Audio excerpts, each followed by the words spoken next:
नमस्कार दर्शकों, मेरा नाम है तिलक राज शर्मा। आज हम फिर हाजिर हुए अपने नए शो हिमाचल की बात तिलक शर्मा के साथ। आज हम ऐसी शख्सियत से आपको मिलाएंगे जिन्होंने हिमाचल का नाम तो ऊंचा किया ही, साथ में जो खेल जगत में इनका नाम बड़े ही आदर से लिया जाता है। आज हम पहुंचे हैं नालागढ़ में पद्मश्री अजय ठाकुर जी के घर। आज हम इनसे बात करेंगे प्रॉपर कि इन्होंने जैसे अपना कैरियर शुरू करा उसके बारे में, जो हमारी चर्चा का जो विषय रहेगा कि इन्होंने अपने कैरियर के बारे में कैसे शुरू करा, इनको क्या इसमें दिक्कतें आई। लो आज हम बात करते हैं अजय ठाकुर जी। अजय ठाकुर जी, आपका सबसे पहले तो हम स्वागत करते हैं। Thank you so much. Ajay ji, हम आपसे जानना चाहेंगे, एक तो सबसे पहले तो आप अपनी पारिवारिक जो पृष्ठभूमि है उसके बारे में थोड़ा हमारे दर्शकों को डिटेल में बताएं। तो मेरा जो जन्म है जी, मेरा विलेज अदरोटा यहीं पर हुआ। और स्पोर्ट्स में आने का मेरा मेन रीज़न था कि मेरे फादर साहब मतलब स्पोर्ट्स से थे, वो रेसलिंग करते थे। तो उनका मेन मोटिव यही था कि हम दो भाई हैं, मेरे बड़े भाई भी पुलिस में है, वो भी स्पोर्ट्स करते थे कबड्डी की। तो हम जब दोनों भाइयों का जन्म हुआ तो मेरे माता जी बताते हैं कि मेरे पिताजी का एक सपना था कि मेरे दोनों बेटों में से कोई मेरा एक बेटा देश के लिए खेले या देश की टीम में खेले। क्योंकि उस टाइम पे जिस टाइम मेरे फादर साहब स्पोर्ट्स करते थे, उनका सपना था कि मैं कंट्री को रिप्रेजेंट करूँ। ये बहुत बड़ी बात होती है देश के लिए खेलना, क्योंकि और आज भी है, ये देश के लिए खेलना बहुत बड़ी बात है। क्योंकि इतने करोड़ आबादी में से अगर आपका सिलेक्शन होता है तो आप जा रहे हो देश के लिए खेलने या देश की तरफ से खेलने के लिए, तो अपने आप में एक बहुत बड़ी बात हो जाती है ना। किसी 10 में आना या फर्स्ट 12 में आना, ये भी बहुत बड़ी बात है। इंडिया टीम में सेलेक्ट होना ही बहुत बड़ी बात है। तो उनको था, पर उस टाइम पे कुछ ऐसे जो फाइनेंशियली, आपको पता है कि जो गाँव से जुड़े हुए लोग फाइनेंशियली बड़े वीक होते हैं, वो स्थिति हमारे पे भी थी उस टाइम पे जब मेरे फादर साहब खेलते थे। तो उनको अच्छी फैसिलिटी नहीं मिल पाई। वो हमेशा हमें बताते थे कि बेटा जब उन्होंने खेलना शुरू किया तो वो हमें बताते थे कि बेटा जब मैंने खेलना शुरू किया तो हमें मैट प्रोवाइड नहीं कभी हो पाए, हम मैट पे प्रैक्टिस नहीं कर पाए। प्लेयर मेरे फादर साहब बहुत अच्छे थे, लेकिन जो रेगुलर मैट के ऊपर प्रैक्टिस करते थे, तो बोलते जब भी हम कभी पुलिस और इंडिया खेलने जाते हैं, नेशनल खेलने जाते हैं, हमें मैट तभी देखने को मिलते थे, इसलिए वो वहाँ पर हार जाते थे और इंडिया नहीं खेल पाए। तो उनको ये लगता था कि जब कभी मेरे बच्चे आगे होंगे तो मैं ये सपना अपना जरूर पूरा करूँगा। और मैं जब 4th या 6th स्टैंडर्ड में थे, हम लोग जब से हमें वो ये चीज़ हमारे दिमाग में डालते आ रहे हैं कि बेटा देश के लिए खेलना है, कंट्री को रिप्रेजेंट करना है, ये मेरा सपना है। तो तब से हम लोगों ने ऐसे ठाना था कि यार कुछ हो ना हो लाइफ में, लेकिन जो मेरे फादर साहब का सपना है इसको जरूर पूरा करेंगे। अजय जी, आप कितनी बार भारतीय टीम के कप्तान भी रहे? मैं कंटिन्यू 4 साल भारतीय टीम का कप्तान रहा। 2016 में मैं बन गया था वर्ल्ड कप के बाद, और 20 तक मैं रहा। और पर कोई इवेंट नहीं हो पाए, कोरोना आ गया था। हाँ, लेकिन 3-4 साल में कप्तान रहा। वैसे मैंने कम से कम 15 साल इंडिया टीम में मैं खेला हूँ। अजय जी, आपको अर्जुन अवार्ड भी मिल चुका है, पद्मश्री मिल चुका है, जो भारत के सर्वोच्च अवार्ड है जी, इसके बारे में क्या कहना है कि आपको अर्जुन अवार्ड कब मिला? अर्जुन अवार्ड का ऐसा था कि देखिए, हर एक खिलाड़ी, जब भी कोई खिलाड़ी खेलना शुरू करता था, उसका सबसे बड़ा सपना होता है कि अर्जुन अवार्ड मिलना। पद्मश्री मिला, वो मेरा लक था, है ना। पद्मश्री के लिए तो मैंने सोचा भी नहीं था, क्योंकि ये सबसे बड़ा अवार्ड है। ये मान लीजिए कि भारत के जो सर्वोच्च पुरस्कार है, 4th नंबर पे ये अवार्ड आता है। तो इसके लिए मैंने रियली मैं बता रहा हूँ कि मैंने कभी सोचा नहीं था, पर लेकिन सिचुएशन ऐसी बन गई कि जो वर्ल्ड कप था वो इंडिया में होना था, और मेरा उस टाइम पे स्टार बनना था। उसकी वजह से, मतलब उसकी बदौलत मैं ये मानता हूँ कि ये पद्मश्री मुझे मिला है। क्योंकि इतनी कबड्डी उस टाइम पे पॉपुलर हो चुकी थी। मैं आपको ये भी बता दूँ कि फर्स्ट कबड्डी प्लेयर है जिसको पद्मश्री मिला है, वो मैं ही। पहले प्लेयर है, एकमात्र प्लेयर है जी, कबड्डी प्लेयर। पर ये पद्मश्री और ये सौभाग्य मुझे इसलिए प्राप्त हुआ कि कबड्डी उस टाइम नया पॉपुलर हुआ था, मेन स्टार की वजह से, जो प्रो कबड्डी आई थी उसकी वजह से, है ना। लोग बहुत ज़्यादा देख रहे, क्योंकि कबड्डी तो सदियों से चलता आ रहा है जी। पर लेकिन 2014 से जो पकड़ कबड्डी ने बनाई है वो मायने रखती है, क्योंकि उस टाइम से लोग जानने लगे कि यार अजय ठाकुर कौन है, मजीद जदर कौन है, अनूप कुमार कौन है। तो उस दौरान वर्ल्ड कप हुआ अपना गुजरात में, अहमदाबाद में। वहाँ पे मैं बेस्ट खेला था। वहाँ पे जो हमारे स्पोर्ट्स मिनिस्टर उस टाइम विजय गोयल जी थे, वो भी आए हुए थे। तो मैं ये मानता हूँ कि वो वर्ल्ड कप ने मेरी लाइफ बदली, और उसकी बदौलत मुझे पद्मश्री अवार्ड मिला। अजय जी, पद्मश्री अवार्ड मिलने के बाद सरकार, भारत सरकार अपने हिमाचल सरकार ने आपको कब जो नौकरी दी वो आपने कब ज्वाइन की पुलिस विभाग में? देखिए ये नौकरी तो मैं 2017 में ज्वाइन कर गया था, क्योंकि हमारे यहाँ पे आपको किसी और डिपार्टमेंट से भी ऑफर आई कहीं अच्छा उससे? और जी जी जी जी जी ऐसे तो मैं एयर इंडिया, पहले मैं आर्मी में भी था, तो एयर इंडिया में भी रहा मैं काफ़ी समय से। और मुझे जैसे वेलफेयर ऑफिसर का आता रहा है ना, एक्साइज इंस्पेक्टर का मुझे ज्वाइनिंग लेटर था मेरे पास, रेलवेज के थे, ONGC के थे। लेकिन मैं पुलिस में ही आया क्योंकि मेरा सपना था यूनिफॉर्म है ना। मेरे फादर साहब पुलिस में है, मेरे चाचा जी पुलिस में, मेरे ब्रदर भी पुलिस में है।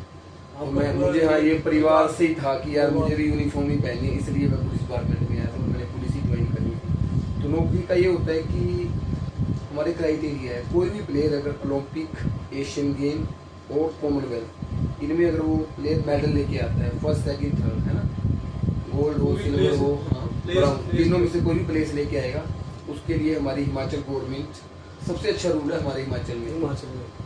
जो प्लेयर इन तीनों इवेंटों में मेडल लेके आएगा, चाहे वो फर्स्ट हो चाहे सेकंड, अगर उसको क्लास 1 जॉब का प्रावधान है हमारे यहाँ पे हिमाचल सरकार के हाँ, तो उसकी बदौलत में फिर पुलिस डिपार्टमेंट। प्रो कबड्डी कब शुरू करी आपने?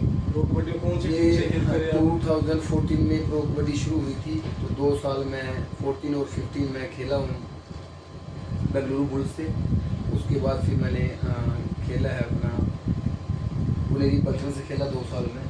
उसके बाद 3 साल में तमिल थलाई वास्ते खेला। इनके भी कप्तान रहे आप? जी, मैं 3 साल कंटिन्यू कप्तान रहा जी तमिल थलाई वास्ता। तो उसके पहले जो मेरे इवेंट थे 4 बार मैं मुजीब एलर्जी की कप्तानी के नीचे खेला। जो सोलन के युवा हैं उनके लिए क्या सोचते हैं कि जैसे कबड्डी का यहाँ पर जो दुपट्टा है उसको गढ़ माना जाता है, अभी भी करते यहाँ से अच्छे प्लेयर निकल रहे हैं, उनके बारे में क्या है? यहाँ देखिए मैं सुविधाओं के नाम पर एसोसिएशन है तो देखिए ऐसा होता है कि सब कुछ अच्छा है।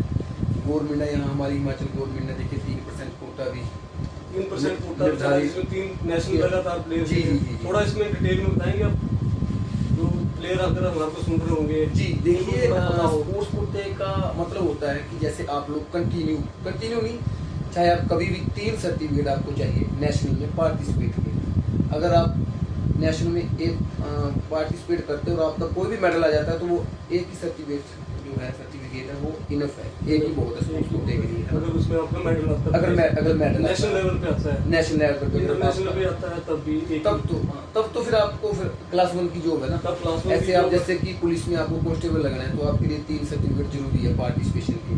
तो उनका कहते जो 3 सर्टिफिकेट होंगे उनका कहते रिटर्न भी होगा, ग्राउंड भी नहीं है कुछ नहीं तो कंपटीशन कम होगा। मान लीजिए स्पोर्ट्स का कितनी वैकेंसी है कि 3 वैकेंसी है मान लीजिए और 3 स्पोर्ट्समैन होंगे तो 3 होगा, तो फिर भाग दौड़ वाली ज्यादा जद्दोजहद की जरूरत नहीं पड़ती। आपका एक रास्ता थोड़ा क्लियर हो उसको अपना कैरियर बनाते हैं जी। तो आप तो आपका लाइफ जो है वो सुनहरी है ना। आप जिस लेवल के आप स्पोर्ट्स में रहे होंगे उसी लेवल की आपको जॉब भी मिलेगी हिमाचल में। जैसे आप मान लीजिए नेशनल में आपका मेडल है ना, फर्स्ट सेकंड थर्ड, तो आपको कोई रिटन टेस्ट नहीं है, कोई भी ग्राउंड टेस्ट नहीं है। पर वही है ना, जैसे जैसे आपका स्तर बढ़ता जाएगा उस हिसाब से आपकी जो है कंपटीशन है वो कम होता जाएगा। ये ऐसा ही अगर आपका 3 सीनियर्स में पार्टिसिपेट है, उसका क्या मतलब है कि आप पार्टिसिपेट ही करते आ रहे हो, आप उस लेवल के स्पोर्ट्समैन भी नहीं रहे कि बहुत टॉप लेवल क्लास 1 पे नहीं है, हाँ जी, ए ग्रेड में अगर आप ग्रेडिंग ग्रेडिंग अगर आप ए ग्रेड के प्लेयर हो ना तो आपको हर जगह उसी लेवल की। कबड्डी में भी ग्रेडिंग होती है प्लेयरों की? नहीं, ग्रेडिंग कुछ नहीं है, ग्रेडिंग सिस्टम कुछ ऐसा? हाँ जी, ऐसे तो होते हैं प्रो कबड्डी में है, ए ग्रेड का प्लेयर है, बी ग्रेड का, उस हिसाब से उनकी बोली जाती है, उस हिसाब से उनका प्राइस तय होता है किसी भी तरह से। आप कोचिंग भी देते हैं जैसे यहाँ पर? जैसे आप देखिए अपने हमारे गांव में मैं कंटिन्यू कोचिंग देता रहता हूँ बच्चों को। आजकल जैसे आर्मी की टीम भी आई हुई है यहाँ पे, उनको मैं कोचिंग देता हूँ। काफ़ी लोग आते हैं कि सर हमें कोचिंग दो, तो फ्री ऑफ कॉस्ट मैं करता हूँ ये सब काम। आपका भविष्य का प्लान क्या है? आप एक एकेडमी खोलोगे? जी बिल्कुल, मैंने सोचा ही हुआ है कि एकेडमी तो मैं जरूर ओपन करूँगा। फ्री ऑफ कॉस्ट होगी वो सबके लिए? जी, एकेडमी का देखिए, एकेडमी का क्या था, जैसे हमने खोली हुई है वो फ्री ऑफ कॉस्ट, आप कभी भी आओ, मैं खुद कोचिंग देता हूँ, वो तो फ्री ऑफ कॉस्ट ही रहेगा। पर लेकिन अगर मैं तैयार करूँगा, जैसे अभी मैंने एक ज़मीन ली है एकेडमी के लिए, वो मैंने मदद करी है उसमें आपको? नहीं आर्थिक रूप से या नहीं, या कोई समाज सेवी संस्थाएं कोई? जी नहीं, ऐसा कुछ नहीं है। अभी मैंने ज़मीन ली है अगर मैं एकेडमी बनाने की, मैं आपको सच बता, अभी मैंने ज़मीन ली है वो 60 लाख रुपए की ली है मैंने ज़मीन, जो एकेडमी बनाने की अपने खर्चे पे। अपनी ज़मीन ली है मैंने, अपने पैसे से जो मैंने अर्न किए हैं। अब मैं उसको बनाऊंगा, उसमें हम फीस रखेंगे, क्योंकि आप फ्री ऑफ कॉस्ट का मतलब समझते हैं कि अगर 40 बच्चे रखना, उनका डेली खाना, उनके लिए रूम, AC बिल, तो इतनी तो मेरी सैलरी भी नहीं है। मैं एज ए DSP होने के नाते मैं आपको बताता हूँ मेरी 62 या 63 हज़ार रुपये सैलरी होगी, तो इतने बच्चों को रखने का खर्चा कम से कम। कोई संस्था इसमें सहयोग करे या कोई समाज सेवी लोग जो जुड़े, देखिए संस्थाओं का काम मैं चाहूँगा भी नहीं कि कोई यार मेरी हेल्प करे, क्योंकि स्पोर्ट्स एक अलग लेवल का करियर है, इसमें खुद को मेहनत करनी पड़ेगी हम लोगों को, है ना। तो संस्था गरीब बच्चों की हेल्प कर दे, किसी का घर नहीं है, किसी की बेटी की शादी है, उन चीज़ों के लिए अच्छा लगता है। अगर आप स्पोर्ट्स को ऐसे चलाओगे ना कि संस्था के नाम पे, तो संस्था क्या करती है, एक दिन आपकी हेल्प कर सकती है कि आप आज बीमार हुए, आपका इलाज करवा दें। स्पोर्ट्स क्या है, स्पोर्ट्स कंटिन्यू चलाना पड़ता है, 5 साल 10 साल। मुझे 19 साल के बाद अर्जुन अवार्ड मिला है, तो 19 साल कोई संस्था 50-60 बच्चों को कैसे कवर करेगी? नहीं संस्था से मैं वो एक्सेप्ट भी नहीं कर रहा हूँ कि ऐसा, और ये मुमकिन भी नहीं, और मैं किसी नाराज भी बाकी नहीं। अगर किसी उसमें फीस भी रखते हैं तो थोड़ा ये होता है कि जिसने पैसा लगाया वो सोचता है कि मैंने कुछ करना है। नहीं, हमने देखिए कोई है इनकम का मुझे है नहीं, मैं सिर्फ ये तय, मैंने अगर फीस रखनी होगी उसमें 5-6 हज़ार रुपये रखेंगे, जिसमें उनका रहना, खाना, पीना, सोना। जैसे कोई आउटस्टैंडिंग स्पोर्ट्समैन है उसको फ्री ऑफ कॉस्ट रखेंगे। बिल्कुल, देखिए अब ऐसा है ना जी, अब उसमें क्या है, उसमें उनका ही हो जाए बस, जो वहाँ पे अब मैं फुल टाइम नहीं दे सकता किसी को भी, आपको पता है मेरे पास टाइम नहीं है, और जब छुट्टी आया करूँगा तो मैं चलो उनको थोड़ा बहुत सिखा दिया करूँगा, है ना। तो उसमें जो कोचेज होंगे, जो वर्कर होंगे, जो कुक वगैरह होंगे, उनकी पेमेंट जो उनका ही हो बस। मुझे सिर्फ ऐसा है कि मुझे कुछ यहाँ से प्लेयर, जैसे आज हरियाणा का है ना, पूरे इंडिया में वर्चस्व कि हाँ भाई जब कोई एशियन गेम में ओलंपिक होती है कि हरियाणा के प्लेयर, हरियाणा सरकार तो जो कैश प्राइज भी वो भी ज़्यादा देती है प्लेयरों को, अच्छा मेडल लेके आता है। तो हिमाचल सरकार ने क्या कैश प्राइज रखा है? जैसे कोई देखिए पॉलिसी, अगर जॉब की पॉलिसी देखी जाए तो मेरे हिसाब से हिमाचल गवर्नमेंट का बेस्ट है। अगर जॉब के हिसाब से देखा जाए तो कैश प्राइज, जैसे कोई मेडल कैश प्राइज हम लोगों के कम है, हिमाचल गवर्नमेंट की तरफ से कम, हिमाचल गवर्नमेंट के थोड़े कैश प्राइस कम है, लेकिन अगर पॉलिसी के हिसाब से देखा जाए वो बेस्ट है। जो आपकी कबड्डी टीम के ट्रायल होते हैं उसको जैसे कौन कंडक्ट करता है? बाहर से कोचेज आते हैं कि आप लोगों में से कोई? नहीं, तो उसमें तो ऐसे एसोसिएशन की मर्जी होती है, जिसको उनका दिल करता है वो लगा देते हैं। तो उसमें दिल्ली भत्ता वगैरह जो ठीक है? नहीं, कुछ नहीं होता उसमें कुछ नहीं मिलता प्लेयरों को। जैसे प्लेयर ने जाना है बाहर खेलने तो उसका जो खर्चा होता है तो वो कुछ एक आपका वीडियो भी वायरल हुआ था, मैं पूछ रहा हूँ। हाँ जी, मैं वही आपको बता रहा हूँ कि ऐसा कुछ होता नहीं है। मैं ये भी जैसे स्लीपर क्लास की टिकट कराते हैं, ट्रेन में जाने की जनरल क्लास में जाते हैं। हाँ, तो देखिए वो एक अलग लेवल का, आप जो मैं इस बात को आपको वेरीफाई, एसोसिएशन को भी कहीं से पैसा नहीं आता है कि अगर मैं बोलूँ कि एसोसिएशन को कहीं से पैसा आता है, वो हमारी सरकार फंडिंग नहीं करती है एसोसिएशन को? बहुत करती है। जैसे अब कबड्डी इस टाइम हिमाचल में बहुत लोकप्रिय खेल है, नहीं सरकार जगह जगह कोई भी छोटा सा भी वो मेला होगा ना, क्या है वहाँ भी कबड्डी खेलते हैं लोग।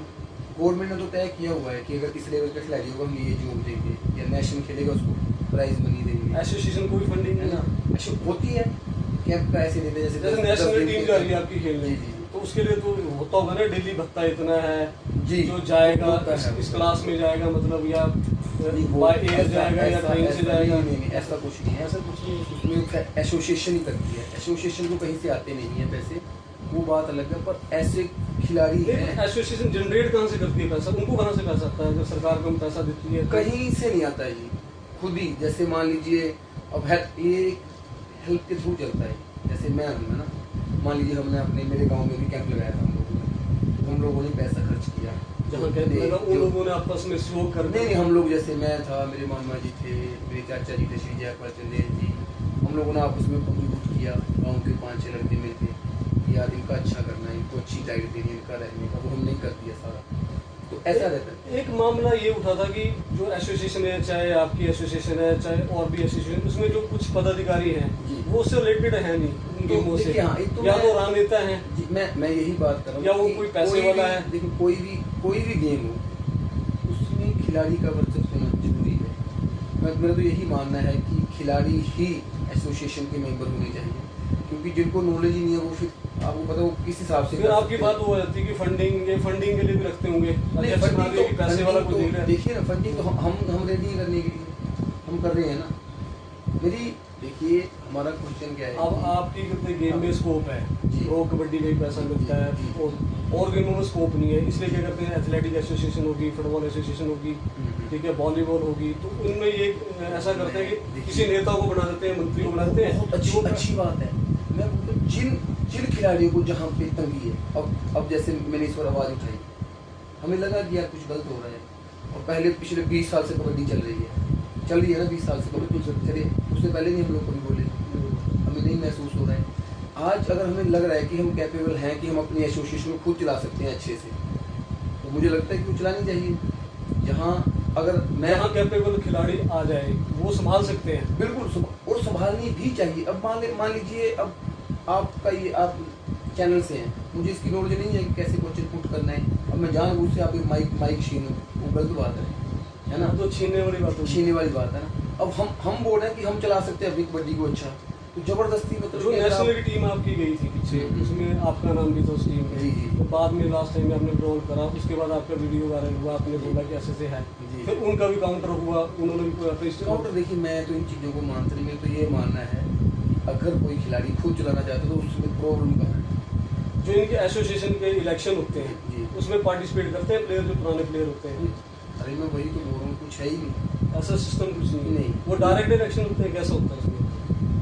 वो आप बस अभी मैं आपने कुछ पर्सनल क्वेश्चन पूछ रहा हूँ, आपने इस बात को, मैं चाहता हूँ कि लोगों देखो, को मैं लोगों को इसको पता लगे मैं कि- गोल गोल घुमाने वाली इसमें बात ही नहीं है। मैं आपको सिर्फ ये बताना चाहता हूँ कि स्पोर्ट्स, इसमें इलेक्शन भी बंद होने चाहिए, सब कुछ बंद होना चाहिए। स्पोर्ट्स को इलेक्शन करवाने का कोई जरिया नहीं है। आपको पंच प्रधान कुछ भी कहीं भी जाना है, वहाँ जाइए जहाँ पे पूरी कंस्टिट्यूंसी को MLA साहब बनते हैं, पूरी कंस्टिट्यूंसी संभालनी है उनको। अरे कबड्डी की फील्ड है, ये बड़ा एक दायरा है, तो हमें खुद देखना है कौन अच्छा प्लेयर है, क्या वो कौन देख सकता है, तो वही देखेगा ना जो प्लेयर हो। जो खेला हो। तो बस मेरा यही क्वेश्चन है कि जब जहाँ प्लेयर की जरूरत है वहाँ प्लेयर होना चाहिए।